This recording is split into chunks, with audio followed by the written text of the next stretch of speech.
1 Minute 25 sollte mit der Musik reichen. Mario ist laut, wir sind laut, die Musik ist aus und somit können wir auf Sendung Sie. gehen.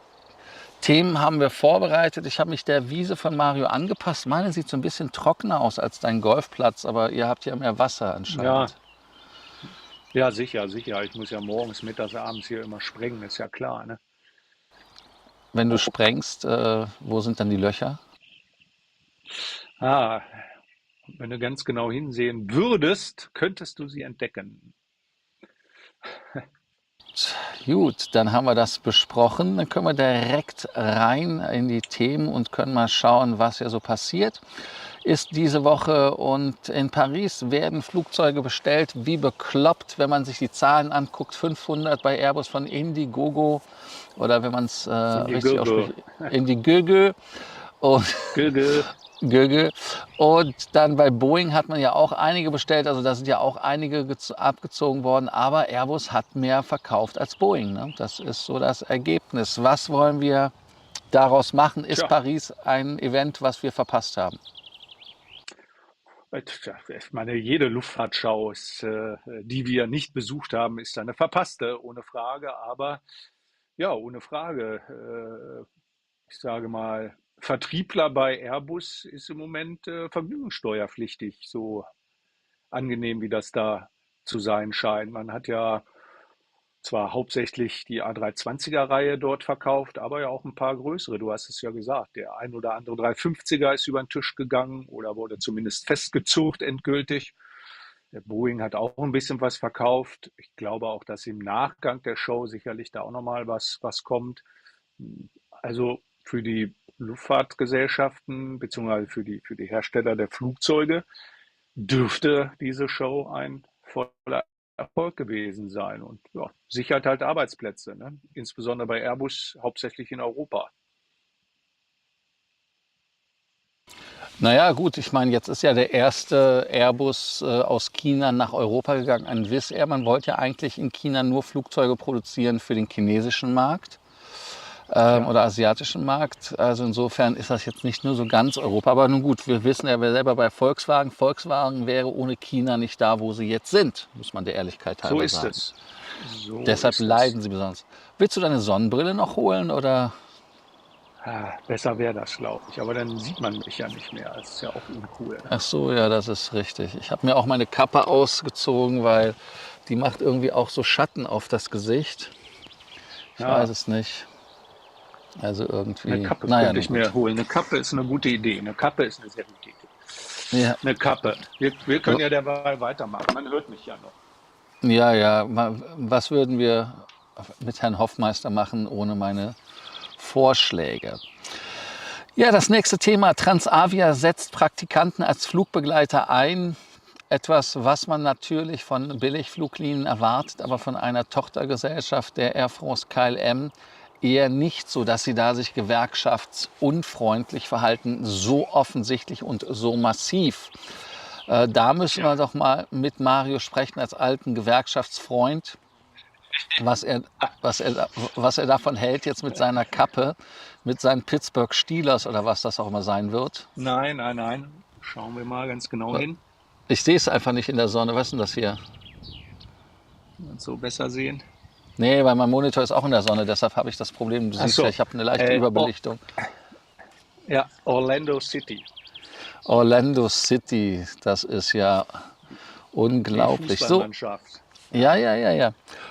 Halten Sie sich jetzt bitte ans Thema, Herr Hoffmeister, bitte nicht ablenken. ja, ich find's schon ziemlich heftig. Ich weiß gar nicht, wie viel Ärger die Lufthansa für sowas bekommen würde. Ich meine, es ist ja nicht nur so, dass man als Flugbegleiter das ein oder andere Getränk serviert und den einen oder anderen Spruch dort aufsagt, sondern es geht ja auch darum, dass sollte mal irgendwie eine außergewöhnliche Situation, ein Notfall entstehen, dass dann natürlich auch eine entsprechende Schulung da sein muss, um die Leute da zu evakuieren. Und ich weiß nicht, ob Praktikanten dazu in der Lage sind.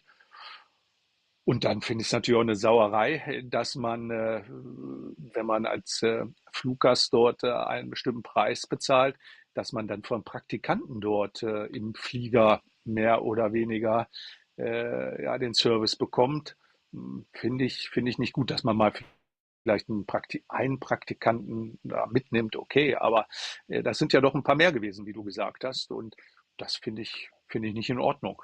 Also bei aller Liebe, da muss ich den Gewerkschaften dann auch mal recht geben. Die Flugbegleiter haben, denke ich, auch bei Air France und den KLM eine entsprechende Ausbildung und die ist auch, denke ich, dringend vonnöten. Ja, ich kann mir Kann aber man nicht nicht einfach vorstellen, Praktikanten einsetzen, das geht ja gar nicht.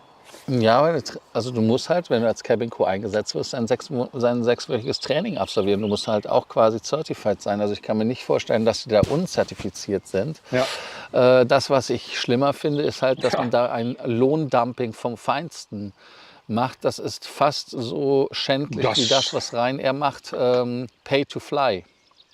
Also dass man den Piloten noch Geld abknüpft im ja, Prinzip, dass sie bei das denen fliegen dürfen.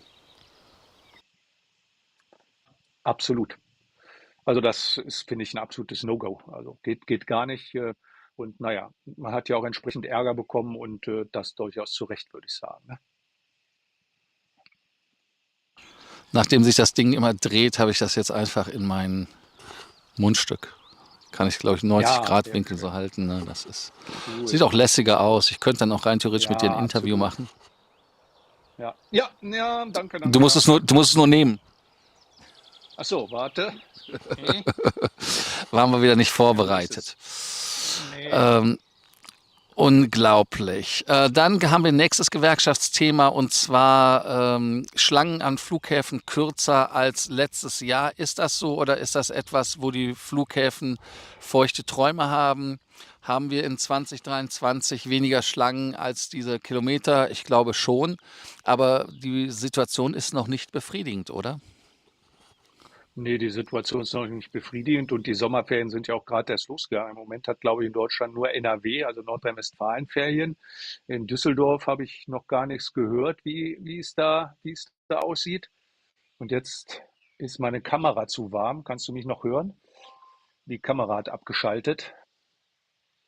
Heute kämpfen wir hier mit ordentlich technischen Problemen. Ah, Simulieren Sie, Herr Hoffmeister, simulieren Sie, reden Sie einfach weiter. ja, das Mario ist ja hat eine zu wunderbar. heiße Kann man Kamera. mich hören, wenigstens noch, ja? Ja, ja, laut und klar, wir hören Ja, dich, wir hören dich, wir hier hören ist es dich. doch, hier ist es doch zu warm irgendwie. Jetzt versuche ich mal hier irgendwie umzuschalten Kamera vom, äh, auf die Kamera vom Computer.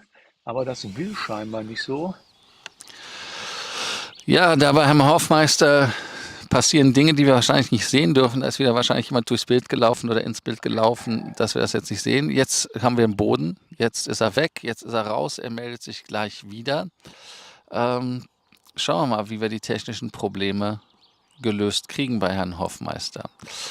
Dann haben wir noch ein Gewerkschaftsthema, was ich auch wieder spannend finde. Man möchte jetzt die German Wings Piloten endlich übernehmen. Und da meldet er sich auch schon wieder. Da ist er. So, da ist er wieder. Ja, ähm, Jetzt mit der Kamera vom Computer. ja, sensationell, sensationell. Lufthansa Mainline will oder soll Germanwings Piloten übernehmen. Was hältst du davon? Wir haben heute so einen Gewerkschaftsthementag, ne? Ja, also ich meine, das ist ja eigentlich längst überfällig, nachdem man oder wenn man weiß, dass die Germanwings ja schon relativ lange abgewickelt ist und dort in eine Drei-Buchstaben-Firma übernommen worden sind, äh, ist das ja, finde ich, eine anständige Sache, die ehemaligen Piloten der Germanwings nicht auf der Straße rumstehen zu lassen. Auf der anderen Seite wissen wir ja, dass auch die Lufthansa E-Piloten braucht. Also insofern hat man da ja aus dem eigenen Konzern gut ausgebildete Leute und ist ja eigentlich eine konsequente Angelegenheit und ich finde es auch gut. Ich wundere mich, dass sie nicht viel früher damit rübergekommen sind Ja, oder um die Ecke gekommen sind. Also das ist halt so mein Themenkomplex da. Was ja, dich hätte natürlich man. hätte Fahrradkette, aber ist so, Fahrradkette. man hatte Ne? wahrscheinlich Angst wegen, weil man nicht wusste, was passiert. Dann weiß ich nicht, ob du die Bilder gesehen hattest von dem Kollegen, der mal meinte, er möchte sein Kino im Flugzeug mal anders machen und Ja, zwar nicht nach vorne, sondern an die Bin. habe ich Fand ich schon gesehen, fand ich fand sehr ich sehr lustig. speziell. Ja. Ja, du hast ja die richtigen Fragen aufgeworfen. Ist ja schön, wenn man ein Bild sieht, aber wo soll da bitte der Ton herkommen, ja? Ja, auch GZ-Gebühren fand ich oder GEMA oder wie das heißt, was man Ja, machen muss. Und das andere war, kann man so etwas monetarisieren? Kann ich so meinen Flug zum Beispiel refundieren? Was passiert zum Beispiel, und das ist eine Frage, die mir jetzt einfällt, wenn du mehrere Betreiber hast von einem Kino? Das, also das, ja. wer hat Da wird es dann Priorität? wird's dann etwas bunt im Flieger.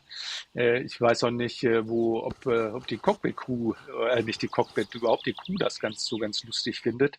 Ich weiß es nicht. Ja. Geht auch nur bei den Fluggesellschaften, die mehr oder weniger weiß oder hellgraue Bins haben. Ne? Wenn die bunt sind, ist schwierig.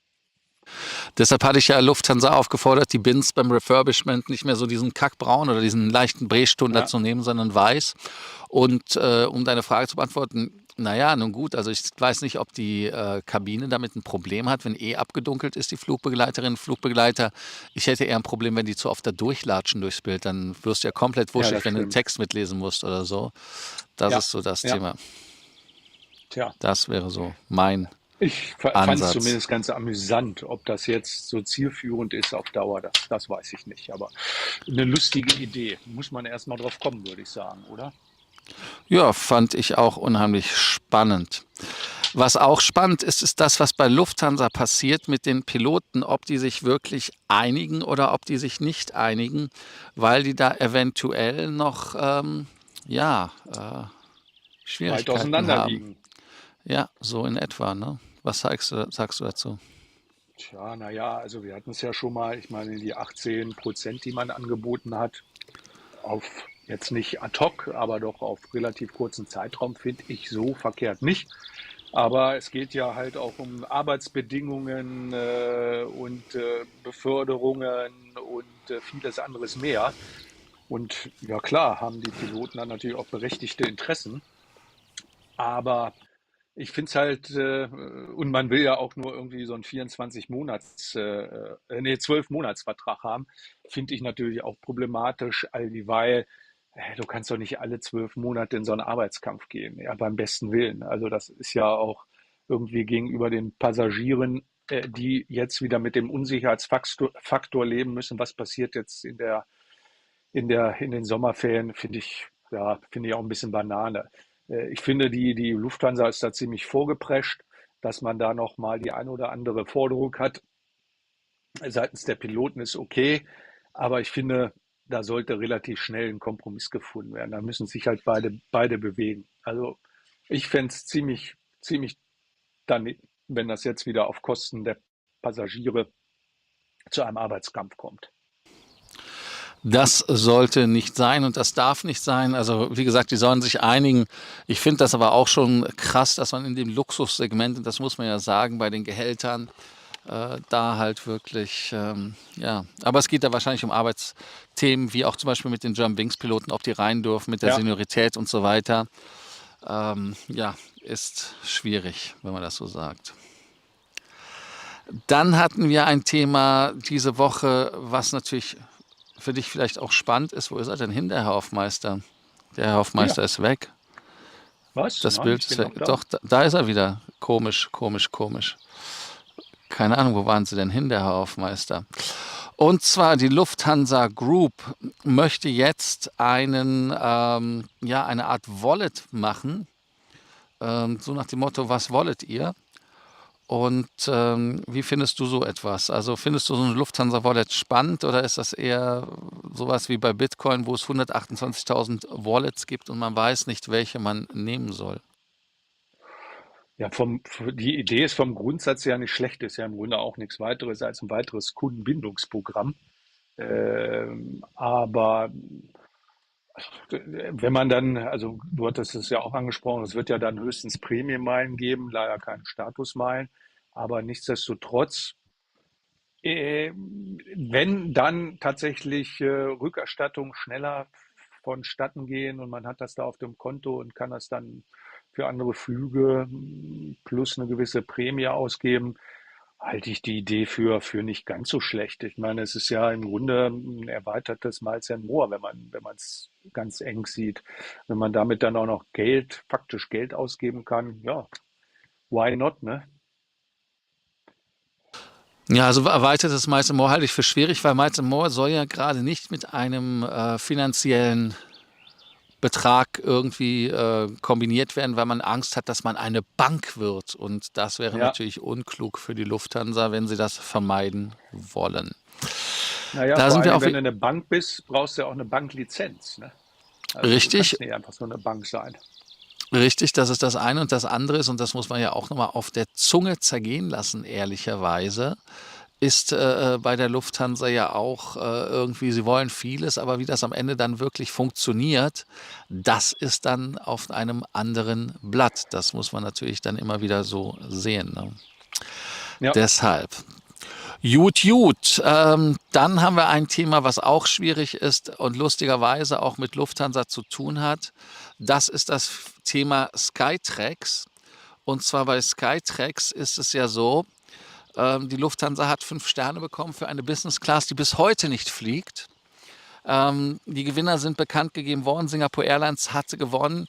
Wie ernst zu nehmen ist Skytrax? Was machst du da draus? Ist das für dich etwas, was du sagst, das ist spannend oder ist das eher was, wo du sagst, nee, lass mal, das ist Folklore?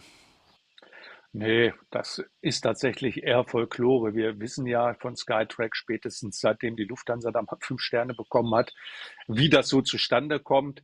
Ich würde es vielleicht als Richtlinie sehen, aber nicht als wirkliche Bewertung. Ich meine, dass die Lufthansa First Class da, welchen Platz hatte sie? 7 oder so. Swiss etwas besser, ist sie objektiv meines Erachtens ja auch. Ich glaube, die Anna war auf 2, was okay ist. Auch Air France war, glaube ich, 3, war auch okay. Äh, bei dem Sky Lufthansa ja gar nicht mehr dabei. Ne? Äh, insofern ist das zumindest okay. Aber die ganze Angelegenheit, wir wissen es ja, ja, man kann sich da quasi einkaufen. Und insofern ist das eher Folklore, eher eine Richtlinie als eine wirklich objektive Erhebung, welche, ja, welche Bestuhlung in welcher Klasse auch immer jetzt die allerbeste ist. Und insofern, ja, eine Richtlinie. Ja, schauen wir mal, was da noch draus wird mit Skytrax. Also ich selber nehme Skytrax jetzt nicht wirklich so ernst, weil ich finde es halt amüsant, wenn man sich das anguckt, wie man das dann nochmal aufgeweicht hat nach Europa, Osteuropa, Nordeuropa und so weiter, um dann wirklich noch mehr Geld zu machen, damit jeder wirklich auch einen Titel mitnehmen Ja, kann. ja, Das ist ja nichts anderes. Und wenn man dann halt zum Beispiel bei Finnair, habe ich es mir ganz genauer angeguckt, guckt, die stehen dann in Konkurrenz mit Norwegian. Ja, sorry, aber ich meine, man kann ja halt keine Legacy Carrier, wenn man da 8 Carrier hat oder sowas, das ist ja dann keine ernstzunehmende Competition. Und ansonsten nee, weltweit kommen die gar nicht zu Potte. Also das ist, sorry, no, nee, das geht sehe gar ich nicht. genauso. Dann haben wir noch ein Thema EU-Terrorabwehr. Wie siehst du das als oberster Datenschützer? Sollen die Daten weitergeleitet werden oder ist das etwas, wo man der Wahrheit Genüge tun muss und sagen muss, nee, das ist ja Schengen innerhalb der EU, wer fliegt, fliegt, das ist halt so. Ja, grundsätzlich bin ich natürlich immer Safety First. Und insofern habe ich da ein bisschen, ja, schlagen da zwei Seelen in meiner Brust. Auf der einen Seite ohne Frage, wir sind Schengen. Auf der anderen Seite, wir wissen, wer mittlerweile alles so Staatsbürger eines EU-Landes werden kann. Insofern habe ich durchaus Verständnis für eine solche Maßnahme. Und seien wir mal ehrlich, sobald du in ein anderes Land fliegst, sei es die USA, lässt du ja ohnehin die Hosen runter. Da werden ja auch alle Daten, die man über dich hat, von der Kreditkarte bis sonst was, alles weitergegeben, müssen weitergegeben werden. Also ich bin zwar auf jeden Fall immer für Datenschutz und für eine höchstmögliche Privatsphäre, solange die Daten nicht missbraucht werden und es gilt dann wirklich der Terrorabwehr, könnte ich damit leben. Die Frage ist ja, ob es wirklich der Terrorabwehr dient, denn werden denn Ausweise kontrolliert? Das ist ja der nächste Schritt. Und wenn wir Ja, jetzt mal anfangen, ob Ausweise kontrolliert werden, damit ist es dann auch nicht mehr möglich, dass gewisse Leute zum Beispiel ihren Status mit mehreren Leuten teilen. Ne? Das gibt's ja auch. ja, Ähm, also entweder man macht es konsequent und kontrolliert dann auch, aber selbst in Amerika wird nicht kontrolliert, weil es in den USA, und das ist ja das darf man sich ja gar nicht auf der Zunge zergehen lassen, in den USA kannst du ja mit deinem Führerschein fliegen, aber es gibt Führerscheine, die ja, sind halt nicht fälschungssicher. Und nö, das stimmt. In ja, Amerika brauchst du einfach nur einen Führerschein. ich hatte mir übrigens überlegt, jetzt in den USA einen Führerschein zu holen. Geht ja Ja, es, einfach. nicht in jedem Bundesland.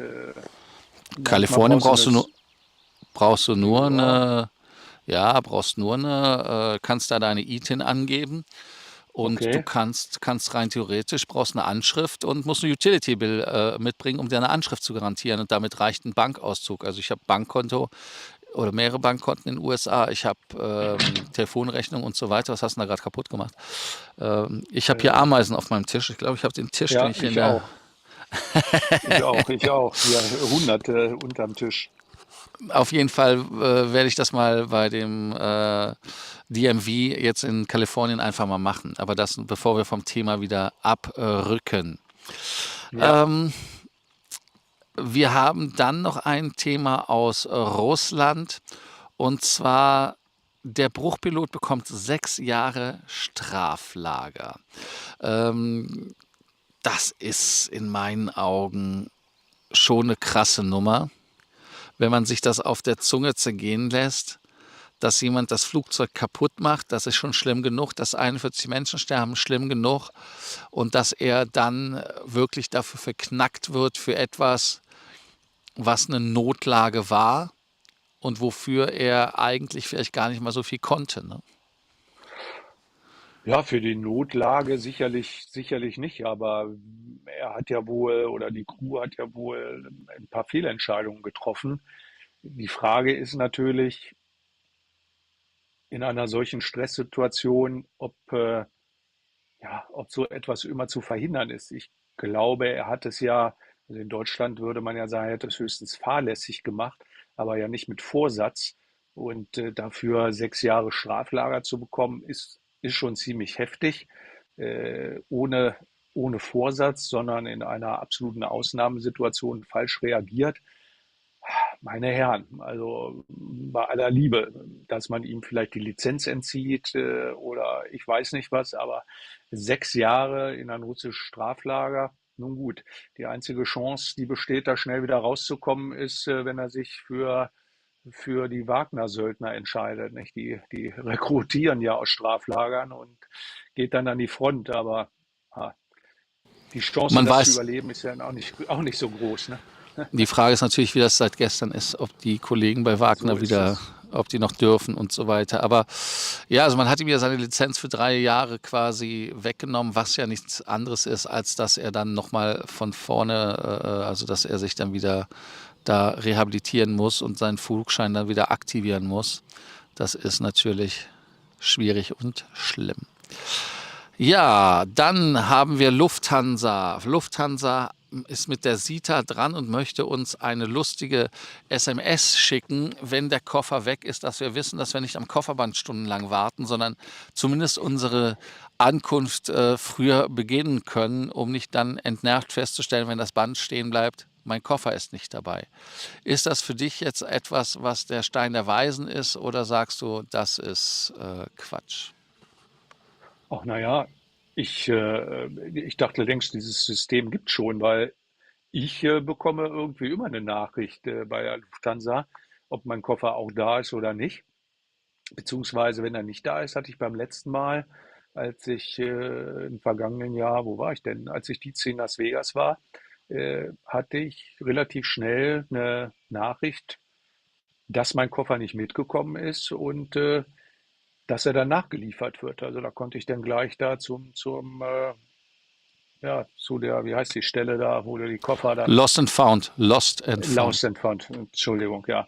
Aber ja, ich finde, das sollte Standard sein, ne? Aber da du ja wahrscheinlich genauso wie ich AirTags auch in den Koffern hast, weiß ich ohnehin meist immer, wo mein Koffer ist oder wo er nicht ist. Ja, ganz genau. Also wie gesagt, ohne AirTag reise ich nicht. Ich habe in allen Taschenkoffern AirTag. Ich habe selbst in meiner Kamera habe ich einen AirTag drin. Ich sage natürlich nicht, wie es geht.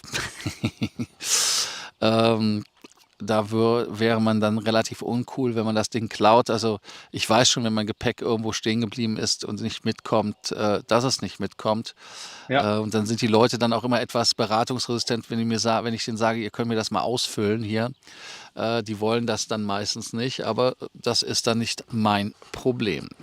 Also ich finde das absolut. jetzt nicht, ich finde das nicht den Stein der Weisen, muss ich ehrlicherweise sagen. Das ist etwas, was ich eigentlich Nee, schon entweder erhofft habe, dass es das gibt, beziehungsweise auch schon aktiv bei Fluggesellschaften gesehen. Deshalb verstehe ich jetzt da nicht den Wirbel darum. ja, Der Wirbel um die Öko- oder wie auch immer Greenwashing-Geschichte, die ist ja bei 17 europäischen Fluggesellschaften auf Gegenwehr der Verbraucherschützer gestoßen. Und die Frage ist natürlich, ist es Greenwashing? Ist es etwas, was sie machen, weil sie es machen müssen, weil das die Gesellschaft von ihnen fordert und sie können es nicht leisten? Oder wie siehst du die Thematik Greenwashing? ja, also ich habe eher das Gefühl, da ist jetzt wieder so eine Art Abmahnindustrie am Werk. Was heißt Greenwashing? Also ich weiß nicht, ob jemand, der so einen Green-Fare-Tarif bucht, nicht weiß, dass natürlich trotzdem CO2 immer noch in die Luft geblasen wird. Und dass auch, wenn man kompensiert, dass die Bäume, die da gepflanzt werden, natürlich nicht jetzt sofort ad hoc 1:1 das CO2 quasi wieder kompensieren, was man vorher verbraucht hat. Also ich weiß es nicht. Ich finde, die Fluggesellschaften machen ja auch was. Ob man das jetzt so als Greenwashing bezeichnen kann, das ist ja irgendwie auch wieder so ein neues Schimpfwort. Ähm, Jetzt ist mit einmal alles Greenwashing. Erst lobt man das ein oder andere Unternehmen dafür, dass es überhaupt was tut, und dann ist es am Ende wieder nicht genug. Also dann kann man es meinetwegen auch ganz sein lassen, aber dann wird sich wieder beschwert, dass das nichts getan wird. Also das ist irgendwie, beißt sich da die Katze auch ständig in den Schwanz. Ja, also ich glaube schon, die Fluggesellschaften, dass sie natürlich da gezwungen werden, von der Gesellschaft was zu tun. Aber auf der anderen Seite ist es ja auch so, dass die Fluggesellschaften ein intrinsisches Interesse haben, solche Verbräuche zu reduzieren. Wir sehen das ja alleine an den Flugzeugen, die bestellt worden sind. Viele sind ja nicht bestellt worden, weil man sagt, boah, das ist geil, wir brauchen die, sondern selbst Ja, Lufthansa bestellt neue Flugzeuge und schafft die 380er zum Beispiel zum Wohle der Umwelt ab, beziehungsweise ehrlicherweise ist es ja nicht zum Wohle der Umwelt, sondern zum Wohle der Betriebskassen, weil der Spritverbrauch so hoch ist im so ist Vergleich zu es. anderen Flugzeugen. Daran sieht man ja, dass das also gar nicht nötig ist, was da gemacht wird. Also das heißt, Fluggesellschaften machen das und selbst Lufthansa macht das ja. Normalerweise haben die ja den Schlüssel in Everett oder in Finky abgeholt oder Toulouse oder wie auch immer mit dem Flieger und haben dann das Flugzeug zum Verschrotten gebracht. Also das heißt, die haben die geflogen, bis die Küte nicht mehr ging. Ähm, Da ist halt jetzt mehr Musik drin bei den Fluggesellschaften, weil sie halt wirklich da natürlich für sich einen Weg finden müssen, um nicht so viele Kosten zu produzieren. Und da ist ein Flugzeugneukauf natürlich das Erste, was auf der Liste steht. Logisch, oder? Ja, wobei man natürlich sagen muss, ein 20 Jahre altes Flugzeug ist natürlich auch nachhaltig, ne? Wenn es 20 Jahre geflogen ist, ne? Ja, ich bin jetzt kein, also ich bin ehrlicherweise da nicht so versiert in dem Thema. Ich Habe da irgendwie nur mal gelesen am Rande, aber da gibt es Leute, die das besser wissen als ich, dass jemand, der ein Elektrofahrzeug fährt und das Elektroauto hält nur, glaube ich, 10 Jahre oder 8 Jahre oder Ja, sowas, dass die Batterien dann halt ein riesiges Umweltproblem darstellen ist so. und im Vergleich dazu ein Benziner, wenn man in Ägypten sich das anschaut, die alten 240D von Mercedes, da ich weiß gar nicht mehr, was war das, W124 oder was das ist, Ja, äh, die haben da nicht ein Auto, sondern da sind alle über 1 Million Kilometer gefahren. ja, Ähm, da, das ist krassomat. Und das andere, was ich auch in der Sendung gesagt habe, irgendwann war Öl ja auch mal Holz und so weiter, ihr wisst. Also das ist jetzt ja. nicht so, dass das, aber geht sich wahrscheinlich da um die Zeitspanne, weil das braucht Millionen von So. Milliarden Jahren, bis das Öl wird und der Kreislauf quasi und wir verbrennen das. Also ja, schwieriges Thema, schwieriges Thema. Jetzt haben wir ein Thema, was vielleicht etwas spannender ist. Ups, wo bist du hin, Mario? Nee, ich bin weg. Keine Ahnung, was da wieder passiert ist. Jetzt haben wir sogar getauscht. Ist ja lustig. Jetzt sehe ich mich doppelt. Das ist auch geil, ne? Auch schön. Ja, So, jetzt sind wir zu dritt. der doppelte Warte. Lars. Ja, weiß ich auch nicht genau. Warte, so. Jetzt, nee. So, jetzt bin ich auf der rechten Seite. Ähm, naja, auf jeden Fall das Thema TAP. Soll die Lufthansa. Sag mal, Mario, was passiert denn da immer wieder? Ich weiß es nicht, ich mache nichts. Da bin ich mal gespannt. Also, was ist mit der TAP-Privatisierung? Ich mache das auch nur, damit die Leute kommentieren und ihren Senf dazu geben. Was ist mit der TAP und der Privatisierung mit Bedingungen der Regierung, wo die Regierung so den italienischen macht und sagt, sie möchten trotzdem noch ein bisschen da ja, bei der Musik bleiben und was zu sagen haben? Jetzt sehe ich gerade auf meinem Probebildschirm deine drei Bilder, sehr schön. Ja, ja, das war ja fast zu erwarten, dass seitens des Staates da auch noch was kommt. Ich kann es natürlich auf Seiten der Regierung schon verstehen, dass man dann auch ein bisschen Einfluss haben möchte. Auf der anderen Seite kann ich natürlich auch die Lufthansa oder andere Fluggesellschaften gut verstehen, die sagen, nee, komm, also entweder machen wir das jetzt oder ihr macht selber. Ähm, Die Frage ist, wie groß tatsächlich am Ende der Einfluss sein wird. Also wird es direkte Anweisungen geben können, wird es direkte Eingriffe geben können oder will man sozusagen nur den Fuß in der Tür haben, um im Notfall Dinge ja, einbringen zu können, aber hält sich weitgehend aus dem Operativen raus? Das ist doch die entscheidende Frage. Ja, ich meine, wir wissen ja die Geschichte vom Eigentümer, dem Kollegen Kühn und Nagel. Wie heißt er nochmal? Wie heißt denn der Kollege nochmal, der da aus der Kühne heißt Schweiz? er. Kühner, genau. Ich wusste doch Kühn und Nagel. Ich wusste nicht mehr. Kühne. Ich habe den Nagel nicht gefunden. Auf jeden Fall, der hat sich ja darüber beschwert, in der Form, dass seine Frau nicht mehr happy war, dass der Eurowings so viel fliegt. Und dann Ja, wird schwuppsdiwupps das Ganze auf Lufthansa umgestellt. Haha, Lufthansa behauptet bis heute, dass das keinen Zusammenhang hat. Aber wer es natürlich glaubt, nicht. wird selig. Und genauso ist halt bei der Regierung. Wenn die halt da drin sind, sie brauchen nur zu husten und dann muss bei Lufthansa reagiert werden. Also da gehe ich ganz fest von aus. Ja, das ist halt das Problem, ohne Frage. Und deshalb, ja, ist halt so. Aber nun gut, du musst zum Geburtstag, deshalb sind wir hier auch durchgaloppiert, haben die Störung nur eingebaut, um noch ein bisschen Minuten zu schinden. Jetzt CC. können wir, jetzt können wir aber noch die Themen, ja, es wird ja auch nicht bei dir gefeiert, sonst deshalb können wir auch kein Grillen heute zeigen. Nee, nein, nein, nein. Gehen wir jetzt auf die Fragen und eure Kommentare ein und dann können wir das Thema so abarbeiten, wie es sich gehört, nämlich euch danken, dass ihr schaut. Hallo Stadtbär, danke für dein Upgrade auf Business Class. Das ist nämlich der Status, den man jetzt bei uns haben sollte. Business Class geht immer. Hallo Matthias, dann einmal hallo Frank, Grüße nach Bremen. Er grüßt dich in Persona Mario und mich. Ich grüße einfach mal zurück. Dann Sascha, hallo Sascha. Dann hallo Sven, hallo Johann aus der Oberpfalz. Das haben wir uns jetzt gemerkt. Es stockt hin und wieder. Ich weiß nicht, bei wem es gestockt hat. Das stimmt, Bill. Da habe ich jetzt den Kausalzusammenhang nicht. Hallo Roland. Guten Abend. Hallo Bernhard. Ähm, Sven sagt, man könnte meinen, wir sitzen nebeneinander auf der Wiese. Naja, fast. Ja, ich sitze eigentlich gegenüber von Mario, Ja, aber genau. ich könnte ihn eigentlich auch so angucken, aber dann wisst ihr ja, Ja, wo wir sind.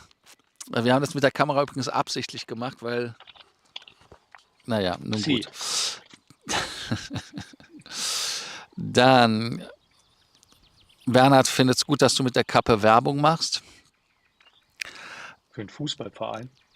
Ja, dann Jörg, Grüße vom heißen Grill.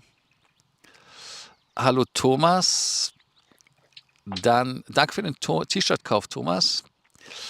Fiel mir gerade ein, weil ich die E-Mail eben gesehen habe. Danke dafür. Das Mikrofon von Lars sieht ein bisschen aus wie eine Grillbürste. Ja, man kann sie auch so halten und dann sich einpinseln.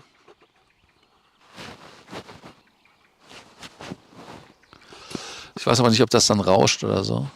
Nun Ja, gut. tut es.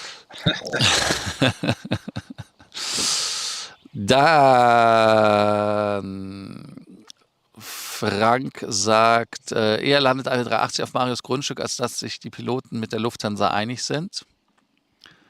Woher wissen die das, dass du deine Landebahn ausgebaut hast für die 380er? Hast du das gesagt Ich irgendwo? weiß nicht, hat sich das so schnell rumgesprochen? Ich weiß nicht. Vielleicht stand es Ja, irgendwo bei ja. Aerotelegraph oder ich Ja, weiß es nicht. wahrscheinlich, weiß ich nicht. Ne?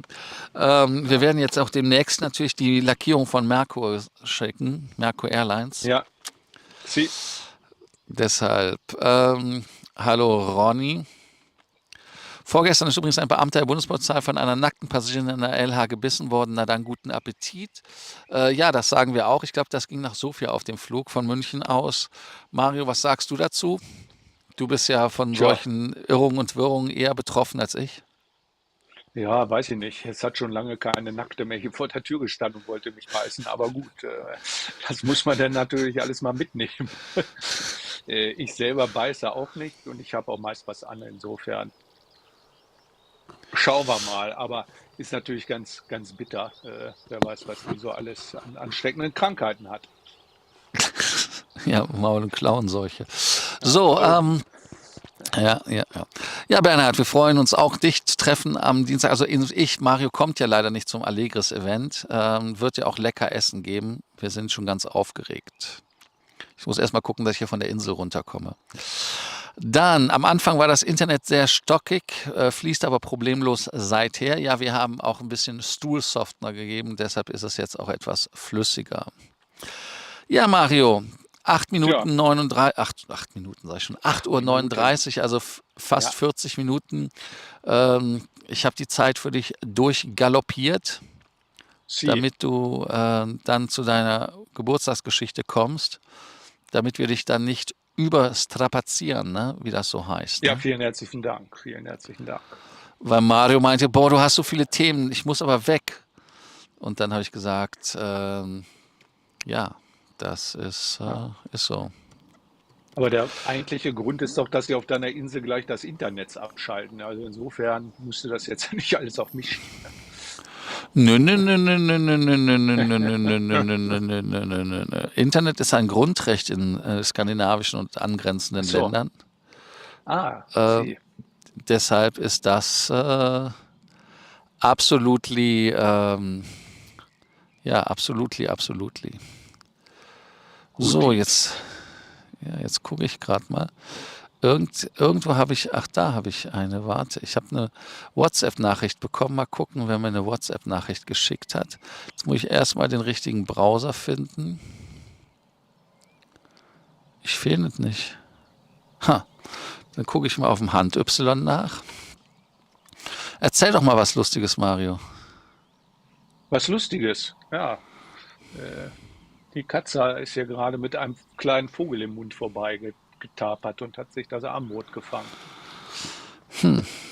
Interessant. Also wie Ja, gesagt, finde ich auch. WhatsApp-Nachricht war keine.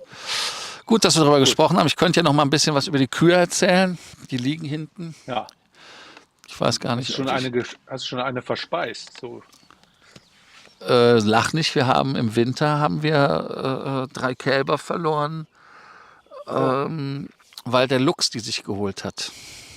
das ist nicht gut. Dann, Nee, das ist der Inselluchs. Der ist kein Fuchs. So. Oh, da das ist war ein vor der Luchs. Linse gerade eine Biene oder Ja, irgend sowas. hat man gesehen. Gut, dann danke Ja, ich euch, dass ihr bei Frequent Traveler TV zugeschaut habt. Und machen einmal das hier noch weg. Ich weiß gar nicht, was bedeutet das denn hier? Sven schreibt hier, das ist ja auch lustig. Face Pink Tears. Ich kann das nicht. Er macht kein Emoji draus. Keine Ahnung, worum es geht, wer gegen wen. Aber nichtsdestotrotz, danke, dass ihr bei Frequent Traveler TV dabei wart. Ich versuche mir hier die Ameisen vom Körper zu kratzen. Mario geht zum Geburtstag und wir sehen uns dann morgen in Alter und in Frische und natürlich last but not least Dienstag in Natur in Farbe und auch im Allegris Truck. Vorher geht's Steak essen. Ich bringe die Kuh natürlich nicht mit. Wäre ja zu viel Arbeit. Also danke ja. und dann sagen wir einfach Tschüss, ne Mario? Wir sagen mal Tschüss, Tschüss.